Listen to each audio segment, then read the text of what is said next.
How are you feeling ahead of the last test? Well, nervous, as I guess you would for any test, but excited that we're on the verge of something special as a team. 4-0 would be an absolute drumming of the second best team in the world. So if we can pull that off, which I think as a group we're pretty confident we can if we reproduce the cricket that we have of late, that would be a fantastic achievement and something really well deserved for the team. So there's no lack of motivation, is there, just because you've won the series? No, not at all. I think for the guys that have just come into the team, the motivation is to perform, so you hold your place in the team, and for the older guys, probably at the moment it's much the same.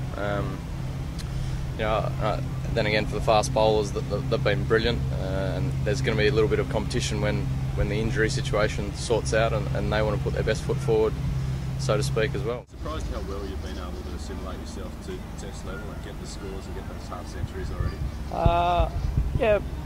Yes and no. I think it's such a positive sign for the group that someone can come into the group, feel so comfortable in amongst everyone. I think that's half the battle going into a new team.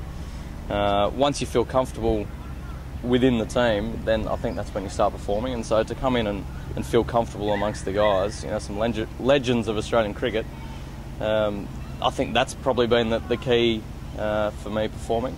Not so much the cricket stuff. I was in pretty good form leading into the series. I guess the only disappointing aspect is to have 2 50s rather than 200s. I sort of pride myself on being able to score the big score once I'm set. So that's been a disappointing aspect, but hopefully can try and rectify that this week.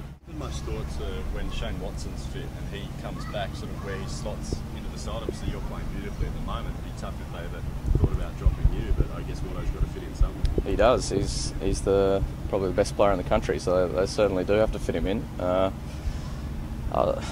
It's no different to any other team when guys are coming back. You got to hold your place through weighted runs. And how I see my job is to make it so difficult for the selectors that Shane Watson has to bat somewhere else in the batting order. That's simply done by me going out and scoring runs, and the rest takes care of itself.